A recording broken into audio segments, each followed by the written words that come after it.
नमस्कार, स्वागत है आपका न्यू भारत 24/7 न्यूज पर। आज के इंटरव्यू में हमारी बात हुई परशुराम सेना के राष्ट्रीय अध्यक्ष श्री प्रदीप शुक्ल जी से। ये प्रतापगढ़ के निवासी हैं और अच्छे समाज सेवी हैं। आपने परशुराम सेना को 2007 में शुरू किया था।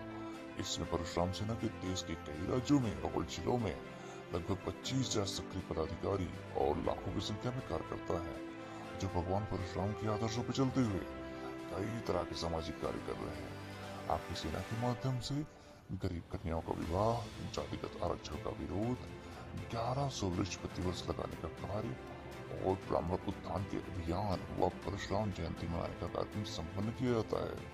तो इससे पहले कि हम आपको ये इंटरव्यू सुनवाएं, आप हमारे चैनल को रेड बटन पर क्लिक करके सब्सक्राइब कर लीजिए और साथ में बेल आइकन जो दिखे उसको भी प्रेस कर लीजिए, जिससे कि मिले आपको हमारे चैनल और अपने क्षेत्र की अपडेट सबसे पहले। जी भैया। हाँ नमस्कार। सबसे पहले अपने दर्शकों को बताना चाहेंगे कि आज की सीधी बात में हमारे खास मेहमान परशुराम सेना के राष्ट्रीय अध्यक्ष श्रीमान प्रदीप शुक्ला जी हैं। प्रदीप शुक्ला जी, हमारे दर्शकों को अपना पूरा परिचय बताइए ताकि हमारे दर्शक जान पाए कि किससे बात हो रही है। मैं प्रदीप शुक्ला मूल रूप से प्रतापगढ़ जनपद मुख्यालय का निवासी हूँ। राष्ट्रीय अध्यक्ष परशुराम सेना का हूँ और एक सामाजिक संगठन बनाया हूँ परशुराम सेना का। इस संगठन के तहत समाज में तमाम प्रकार की समस्याएं जो होती है उसके निदान हेतु संगठन द्वारा कार्य किया जाता है। अच्छा। जैसे कि रोजगार संबंधी कार्य था। प्रतापगढ़ जनपद में बहुत दिनों से एटीएल फैक्ट्री बंद चल रही थी। उसकी आवाज उठा करके हमने जो है प्रदेश सरकार को ज्ञापन सौंपा जिलाधिकारी के माध्यम से और आवाज उठाई कि इस फैक्ट्री को चालू किया जाए, जिससे यहाँ के श्रमिकों को रोजगार मिल सके। बहुत बढ़िया। तो ये संगठन आपका कब से चल रहा है शुक्ला जी? संगठन की स्थापना सन 2007 में मैंने किया। बहुत बढ़िया। उसके पहले पूरे भारतवर्ष में परशुराम सेना के नाम से कोई संगठन नहीं बना था, ना तो कोई स्थापना किया था। और परशुराम जयंती मनाने की प्रथा का शुभारंभ मैंने प्रतापगढ़ जनपद से किया। चलिए, बहुत अच्छा। तो अभी संगठन का आपने कितना विस्तार कर रखा है? कितने सक्रिय सदस्य हैं? कहाँ कहाँ संगठन काम कर रहा है? संगठन का भी कुछ 4-5 सालों की उपलब्धियां क्या रही? जी, हमारे भारतवर्ष के कई प्रांतों में हमारा संगठन चल रहा है। जैसे कि दिल्ली में, महाराष्ट्र में, उत्तर प्रदेश के 16 जनपदों में चल रहा है और हमारे यहाँ सदस्य हर जनपद में 628 सक्रिय पदाधिकारी है और सदस्य और समर्थक हजारों हजार की संख्या में है, जिनकी वजह से हम लोग संगठन के माध्यम से हर जनपद की समाज की समस्याओं को शासन प्रशासन तक पहुंचाने का कार्य करते हैं। बहुत बढ़िया। ये इन 3-4 सालों की उपलब्धियां कह रही होंगी जो पिछले 3-4 साल बीते हुए हैं। संगठन ने कौन कौन से क्षेत्र में उपलब्धियां क्या क्या प्राप्त की हैं जी? संगठन ने एक क्षत्रिय समाज की लड़की का विवाह बेल्हा देवी मंदिर प्रतापगढ़ में संगठन द्वारा करवाया। बहुत बढ़िया। एक मुसहर और एक यादव जात की लड़की विश्वनाथगंज की शनिदेव धाम पर वर्मा महाराज के सानिध्य में करवाया। जाति पाति से उठ करके हमारा संगठन कार्य करता है। प्रतापगढ़ में अंडरपास नहीं था। जेल रोड और माल गोदाम रोड पर अंडरपास बनाने के लिए हम लोगों ने अनशन धरना प्रदर्शन किया, हस्ताक्षर अभियान कराया, जिससे मनोज सिन्हा जो रेल मंत्री हैं उन्होंने हमारी मांगों को पूर्ण करने का आश्वासन दिया और पूर्ण भी किया। अच्छा जी। प्रतिवर्ष 1100 पौधों को लगाने का संकल्प हम लोगों का रहता है, हम लोग पूर्ण करते हैं। बहुत बढ़िया। आर्टिकल 15 का विरोध परशुराम सेना ने खूब जमकर किया।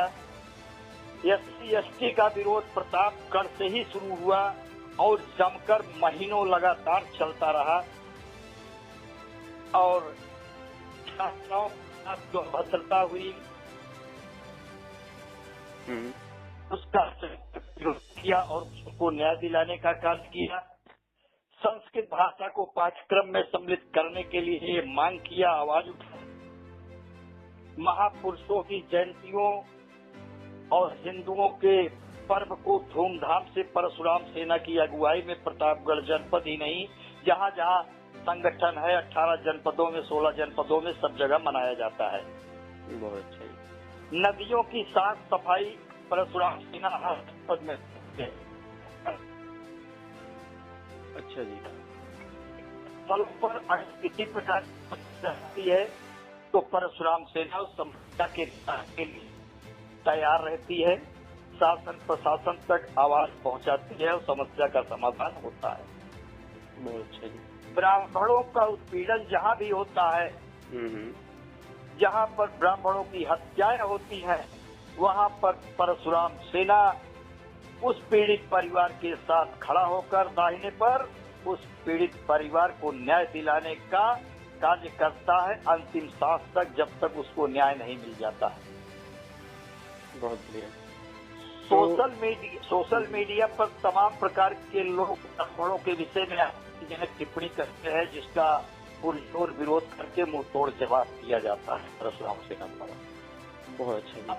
अभी हाल में एक हरिजन बाबा ने कन्हई थाना में करीब 22 बालिकाओं का अपहरण किया था, बंधक बना के रखा था और उनके साथ बारी बारी से बलात्कार करता था।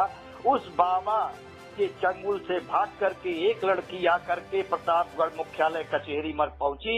वहां पर अधिवक्ताओं के पास गई तो लोगों ने कहा परशुराम सेना के बस्ते पर जाइए, यह कार्य वही करते हैं। तो हम लोगों के पास आई, हम लोगों ने उसकी बाइट लिया और मीडिया वालों को बुला करके उसकी बाइट करवाया और उसके बाद 24 घंटे के अंदर अंदर बाबा को जेल की सलाखों के पीछे भेज दिया और वहां से उसके चंगुल से बालिकाओं को मुक्त कराने का काम किया। अभी 1 महीने पहले की बात। अच्छा जी। ये एक मुद्दा उठता आ रहा है शुक्ला जी, इस बीच ये हर पार्टियां इस समय जब से ये ब्राह्मण हत्या, जब से विकास दुबे वाला कांड हुआ है, ब्राह्मणों के विषय में नए नए प्रलोभन की, हम परशुराम जी की मूर्तियां बनवाएंगे, हम नए आरक्षण इनको लागू करेंगे। इस पे आपकी क्या राय है? जो कुछ दिनों पहले कोई स्टैंड नहीं रहता, अब सभी लोग इस समय 2022 के लिए ब्राह्मणों को अपने पाले में लाने का प्रयास कर रहे हैं, दिखा रहे हैं ब्राह्मणों को। लेकिन परशुराम सेना हर जनपद में ब्राह्मणों की लड़ाई लड़ रही है। परशुराम सेना सोच समझकर विचार करके जिसको चाहेगी उसके साथ पूरा जनपद का ब्राह्मण मतदान करेगा, यह हमें पूरा विश्वास है। क्योंकि बुरे वक्त में, हर बुरे समय में परशुराम सेना ब्राह्मणों के साथ कंधे से कंधा मिला करके खड़ी रहती है, इसलिए मुझे पूरा विश्वास है। और जो ब्राह्मण हित की बात करेगा वही देश पर राज करेगा, उसी से मेरा साथ रहेगा, ये मेरा नारा है। और बहुत ही सोच समझकर इस बार हमारे समाज के लोग मतदान करेंगे। अभी बहुत सारे लोगों की डिमांड है, बहुत सारे छात्रों की डिमांड है कि ये जो आरक्षण चल रहा है जी, ये जातिगत न होकर आर्थिक आधार पे हो, तो इसमें परशुराम सेना का क्या स्टैंड है? परशुराम सेना ने इस पर बहुत लड़ाई लड़ी है। आरक्षण आर्थिक आधार पर होना चाहिए। हर जाति में गरीब होते हैं, जाति देखकर गरीबी नहीं आती है। हर जाति धर्म में गरीब के लोग हैं, इसलिए आर्थिक आधार पर आरक्षण लागू होना चाहिए। अच्छा जी। अभी कोरोना महामारी को देखते हुए समाज के जो भी हमारे बुजुर्ग हैं, जो भी युवा हैं, जो भी हमारी माताएं बहनें हैं, उनके लिए परशुराम सेना के राष्ट्रीय अध्यक्ष का क्या संदेश होगा?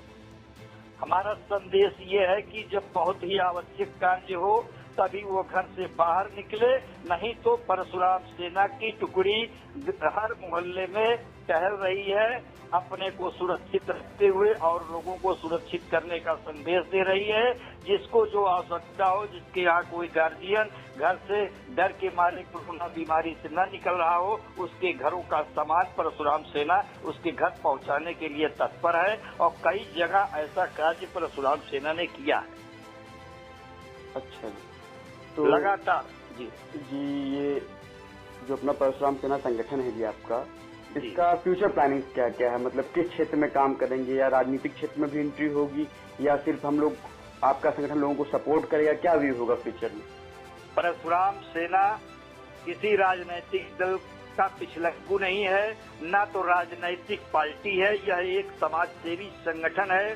परशुराम सेना राजनीति में कभी नहीं उतरेगी, लेकिन राजनीति करने वालों को सबक सिखाने के लिए हमेशा तत्पर रहेगी। ये फुल स्टैंड है एकदम राष्ट्रीय अध्यक्ष जी का। जी जी, तो अभी जैसे प्रतापगढ़ जनपद में आपका आवास भी है, निवास भी है, तो कार्यकर्ता तो अभी संदेश कैसे जा रहा है? अभी तो सोशल डिस्टेंस का पालन करते हो, कैसे मीटिंग्स वगैरह अपनी कर रहे हैं, कैसे संदेश पहुंचाया जा रहा है कार्यकर्ताओं तक या पदाधिकारियों तक? ऑनलाइन हम लोग मीटिंग कर रहे हैं, ऑनलाइन मैसेज कन्वे कर रहे हैं। हम लोग अपने अपने घरों में रहकर, और कुछ परशुराम सेना के ऐसे सदस्य पदाधिकारी हैं जिनको सोशल और फिजिकल डिस्टेंसिंग का पालन करते हुए संदेश दिया गया है कि वो नगरों में भ्रमण करें, भ्रमण करके देखें किसी के साथ कोई परेशानी है, किसी के परिवार में राशन नहीं है, किसी के यहाँ सब्जी नहीं है, कोई बीमार है, उसका जायजा लेने के लिए और उसकी मदद करने के लिए हर मोहल्ले में 1-2 लोग हमारे टहल रहे हैं। बहुत अच्छा जी।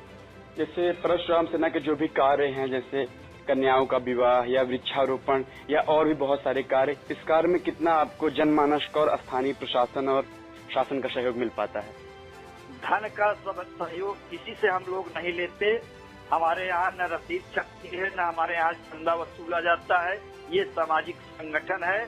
हम लोग संगठन के पदाधिकारियों द्वारा कंट्रीब्यूशन करके, जो लिखा पढ़ी के पदाधिकारी हैं, उनके द्वारा कंट्रीब्यूशन करके किसी गरीब कन्या का विवाह सब लोग कर लेते हैं। हम लोग किसी से उसमें धन का सहयोग नहीं लेते हैं। अच्छा जी, मीन्स की पूरी तरीके से खुद का ऑर्गेनाइज किया हुआ संगठन है जो आपस के सहयोग से पूरी चल रहा है। कोई भी बाहरी सहयोग आपको नहीं मिल पा रहा है? न सहयोग मिलता है, न हम लोग सहयोग की मांग करते हैं। अच्छा, सहयोग की मांग भी नहीं होती है जी। तो अभी बीच में जो आपका कह रहे हैं कि धरना प्रदर्शन हुआ था, धरना प्रदर्शन कैसा होता है? मतलब कि शांत रूप होता है या थोड़ा रौद्र रूप हो जाता है? धरना प्रदर्शन का रूप क्या होता है? जिस प्रकार का मैटर होता है, जिस प्रकार का मामला होता है, यदि हम लोग जैसे SC ST के विरोध में हम लोगों ने आवाज उठाई, शासन प्रशासन को आवाज दिया और मुख्यमंत्री को मैसेज किया, उनको ज्ञापन दिया, हमारी सुनवाई नहीं हुई। हम लोग लगातार आवाज उठाते रहे, जुलूस निकालते रहे। उसके बाद क्रमिक अनशन किया हम लोगों ने, फिर अनशन पे बैठे, फिर उसके बाद जगह जगह हर जनपदों में संदेश दिया, सभी जनपदों में क्रमिक अनशन चालू हो गया और बराबर महीनों तक लड़ाई हम लोग लड़ते रहे। न्याय भले नहीं मिला, लेकिन आवाज प्रतापगढ़ से बुलंद की गई। हम लोग धरना प्रदर्शन जो करते हैं,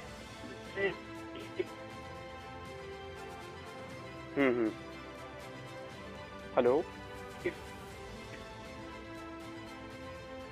हेलो, हाँ जी। जैसे किसी सामूहिक हत्या हो जाती है, जैसे अपटा गांव में रायबरेली की अपटा ऊंचाहार में 5 ब्राह्मणों को काट करके कुल्हाड़ी से उनको जिंदा जला दिया गया था गाड़ी में। उसमें परशुराम सेना ने पीड़ित परिवार के घर जा करके पूरा जायजा लिया और स्थल का निरीक्षण किया। उसके बाद परशुराम सेना ने उसमें सम्मिलित मंत्री जो थे उनका पुतला दहन किया और 1 दिवसीय धरना दिया। GPO लखनऊ का घेराव किया। यहाँ से 400-500 की संख्या में हम लोग लखनऊ पहुंचे और आवाज को बुलंद किए, तब जाकर के पूरे प्रदेश में ये आवाज गूंजी। और उसका परिणाम क्या हुआ कि शासन प्रशासन अपने आप पर आया। हालांकि अभी तक उस पूरे पीड़ित परिवार को न्याय नहीं मिल पाया है पूरी तरह, लेकिन हम लोगों ने प्रयास किया पूरी तरह। चलिए जी, बहुत बहुत धन्यवाद शुक्ला जी। उम्मीद करेंगे आपके आने वाले समय में जो भी टारगेट है वो सब पूरे हों। आज की सीधी बात में हमारे चैनल से बात करने तो बहुत बहुत धन्यवाद शुक्ला जी। हाँ, नमस्कार।